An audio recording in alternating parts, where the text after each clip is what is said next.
What's up? May the force be with you. I'm Dominic D'Angelo. It's a Tuesday. It's rumored innuendo. I'm of adfreeshows.com, SEScoops.com, and brassringmedia.com. Check it out. But I'm here with Mr. Robert Karpelis, WE Creative _ish. Robert, are you a Star Wars fan?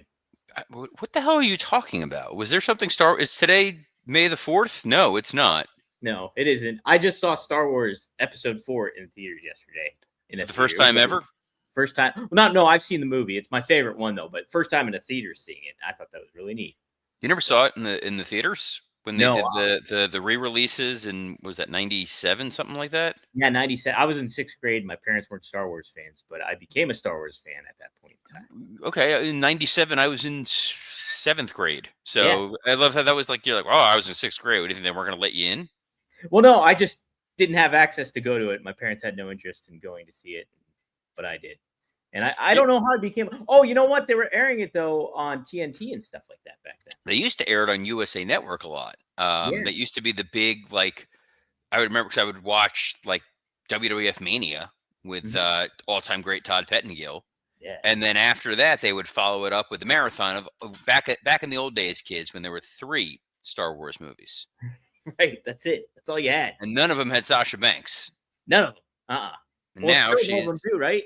What? It's a TV show. None of them have. None of the movies have. The TV show counts. It's all in continuity. Okay, all right. It's all in the same. It's all in the same thing. Look, if you want to see a wrestler in a superhero movie, I can't tell you where because I don't want to risk spoiling any films that are out in theaters right now. Yes, that's correct. But if you want to see a pro wrestler in a delightful comedy this coming Friday on Netflix, Maxwell Jacob Friedman. My unofficial third child is going to be Adam Sandler's unofficial child in Happy Gilmore 2. That's correct. He's been doing some promoting for it, too. That's for sure. Been out and about at the premiere. Pretty neat to see. Yeah, I saw him posting about it on his kayfabe Facebook account. Yes. Which doesn't exist, and don't look it up.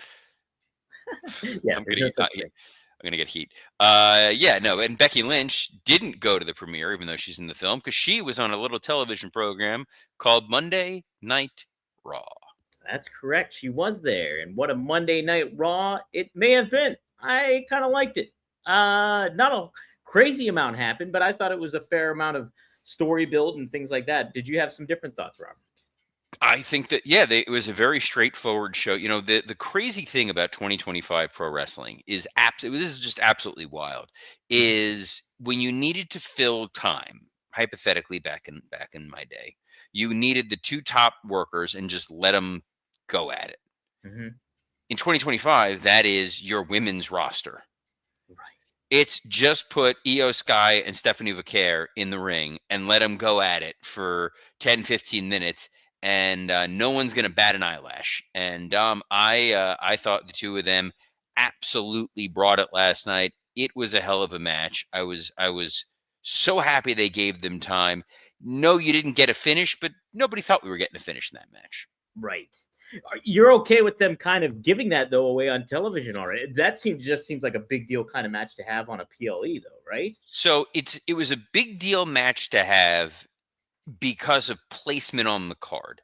Mm-hmm. So where I would have had an issue is if they just decided we're going to give you Io Sky and Rhea Ripley on free TV with no consequences, no nothing. Stephanie is still theoretically an establishing star in WWE. They just brought her up not that long ago. She's still within her first 3 to 6 months on TV. So it's not like you're giving kind of equal time. It's not like you're just going, here's Drew McIntyre and Randy Orton on a random episode of SmackDown for no reason. But they've met once before. This was a chance to remind people who Stephanie is and what Stephanie can do, because she is the number 1 contender for the Clash in Paris. So if you watch this match, you're now thinking, I'm going to do the Conrad nonsense. You're thinking to yourself, I kind of want to see Io win that title at, I don't know where that it turned into Jerry Jarrett at one point there, but a little bit. Well, you see, you got 3 gals in the match. And now you sound like Hank Hill. No, it's Mr. Mackey, which is pretty much Jerry Jarrett. It's all the same.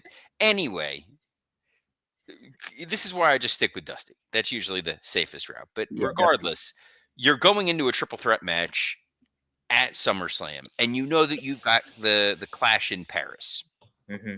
So you want to set up a world where you want to see Stephanie face any of those three women. So by giving you her and Io as an appetizer without giving you a definitive finish, you kind of want to see Io and Stephanie at Paris.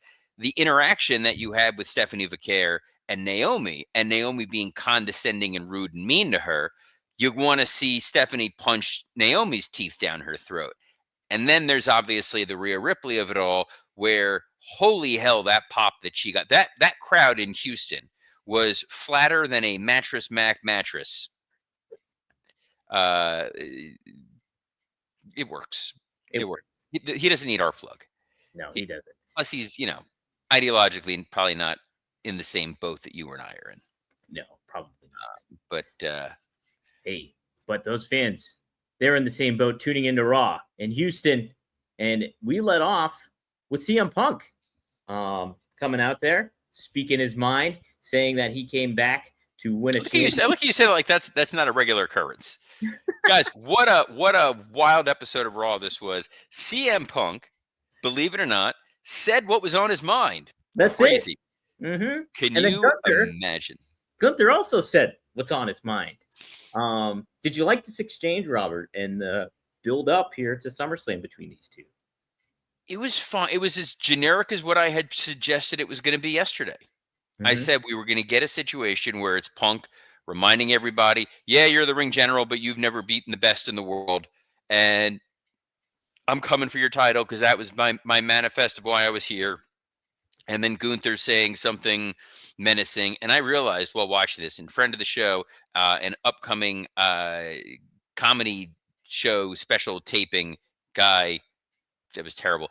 Kevin Kellum. What a build. Loved, yes, that I had pointed out. Oh my God, we're getting Die Hard.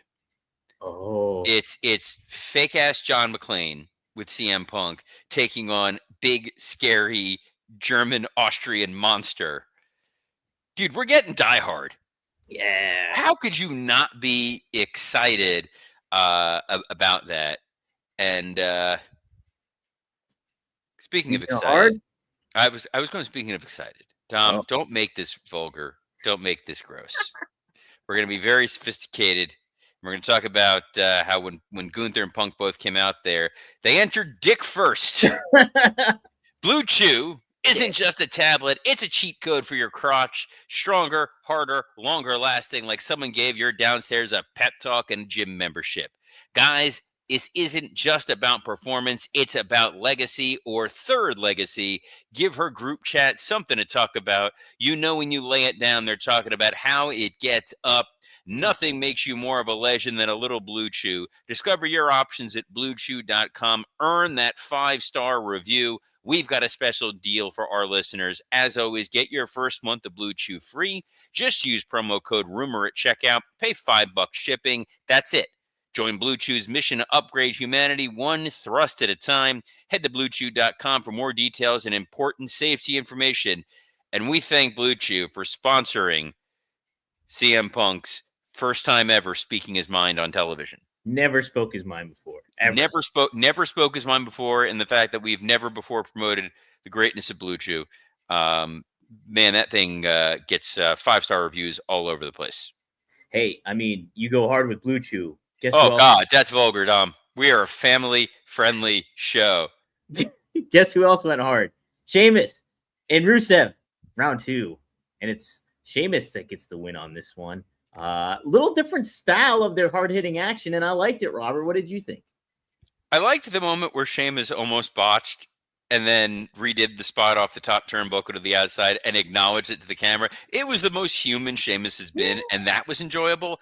The rest of this definitely felt like we're getting Raw 2012. Uh-oh. So a little bit of repetition there. You didn't like it? Look, it's a fine little few. I think the problem is Rusev, since he's been back, they've not really given him much of anything to do. Mm-hmm. And it's not that he's not in great shape, but it's not that he's not bringing it in the ring. The audience feels disconnected from him. I don't know if it's the lack of Lana. I don't know if it's the fact that his Tron video is like the Great Gatsby with just 2 eyeballs behind him. it feels a little like there's still Miro stink on him. And Sheamus is a dude who's just been there forever. He's fine. He's an annuity, as they would say in the business world. Oh. But the audience is watching it, and it's like, yeah, this is okay. This just feels like a time filler. Neither one of these guys are destined for anything huge at SummerSlam right now. And the guys that we are seeing involved in SummerSlam are at least being given some kind of interesting moments. Like, yesterday we talked about TNA. Mm-hmm. And AJ Styles made the logical move of appearing on a TNA pay-per-view to having a day job working as a valet. Yes. That's the standard career trajectory for years of being a TNA star, is you're going to go to work the next day pushing a mop or parking cars. That's it. That's the transition over. Yeah, I know. Like Rusev has not gotten a lot of build in a lot of ways. It's just like, here he is. He's intimidating. Here's his music. Here's his weird Titantron. That's it.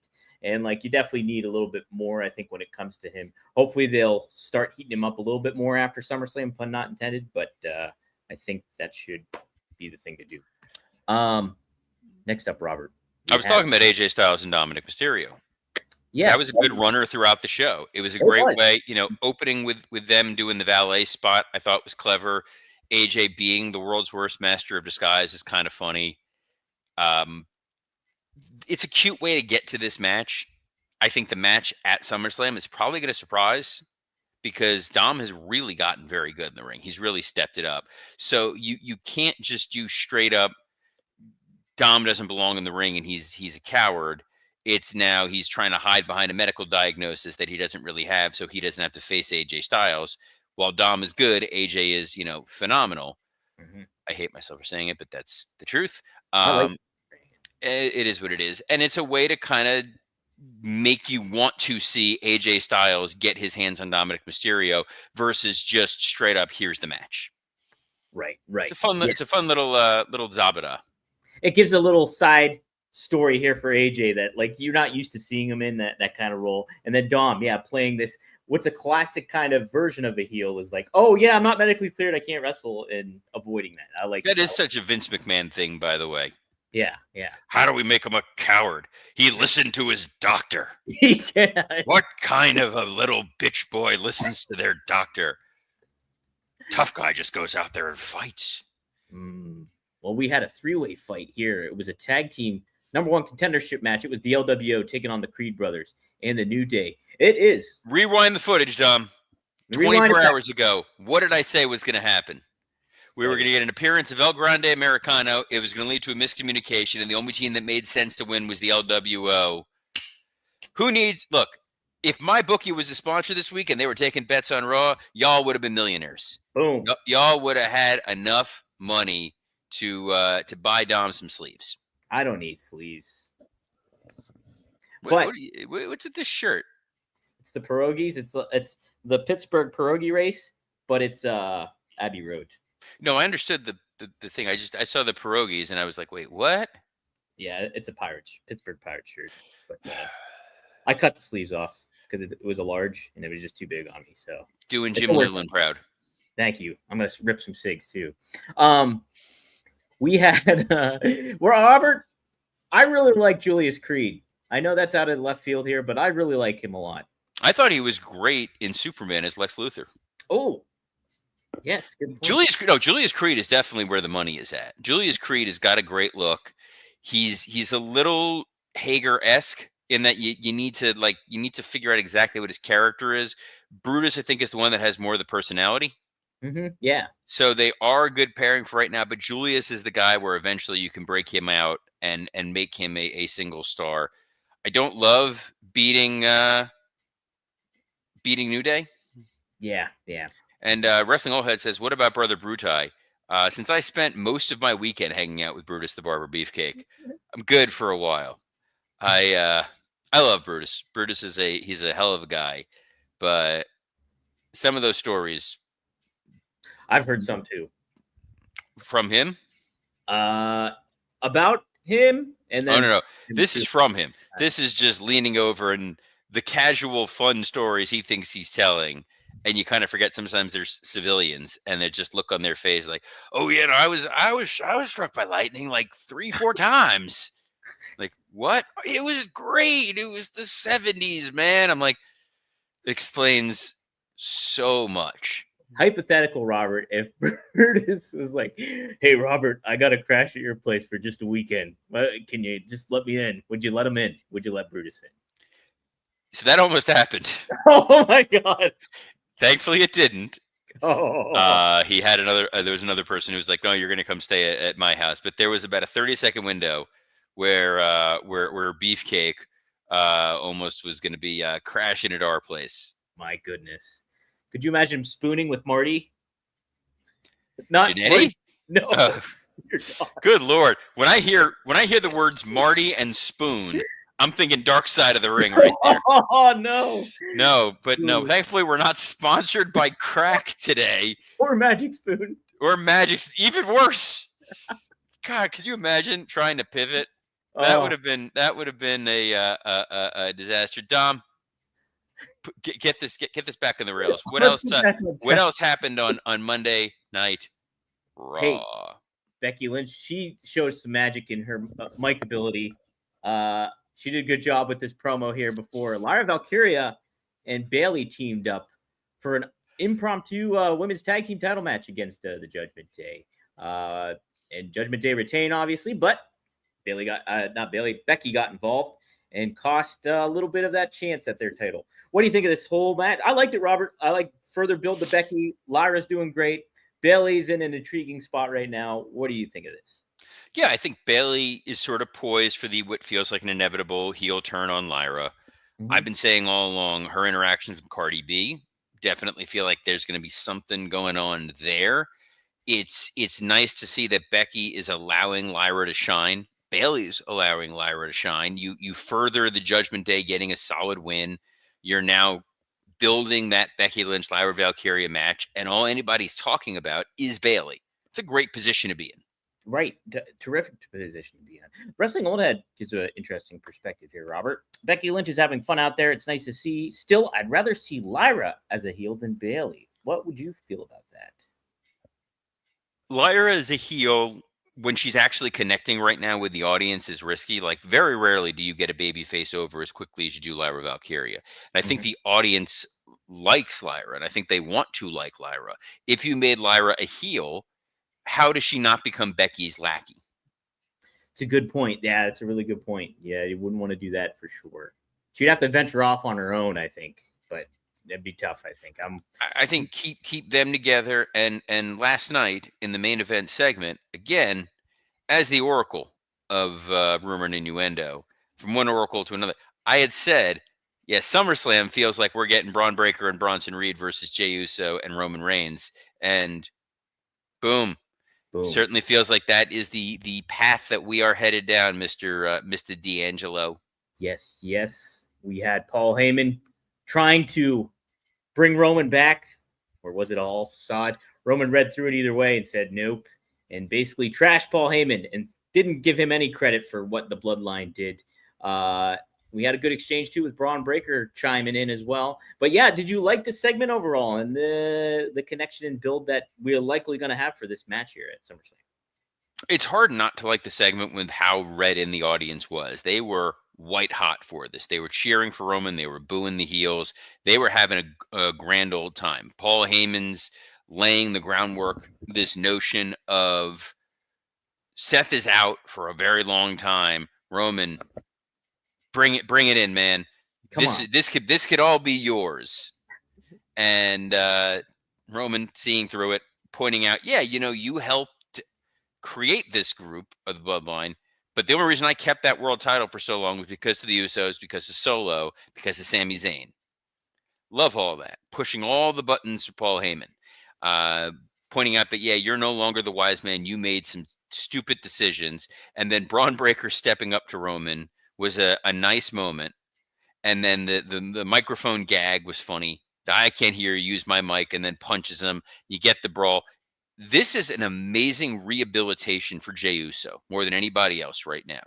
Jey was somewhat lost in the shuffle, especially once he lost his world title.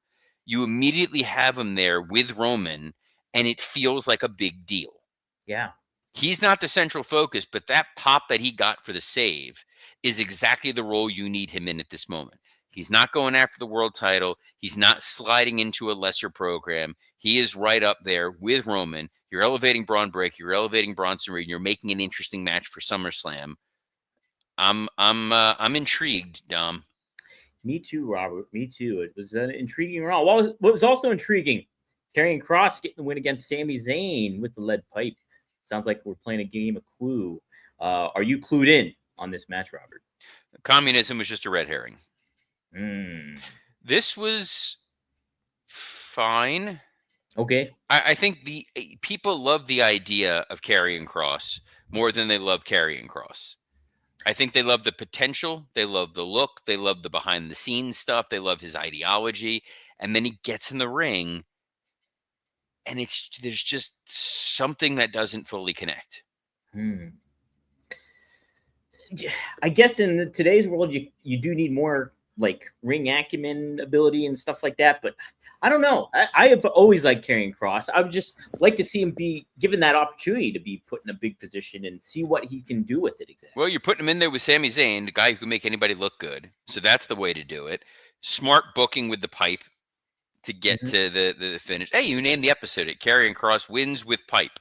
Yes. I was going to say, I made a laying the pipe joke on Twitter, on X, whatever the hell it's called, on my social medias.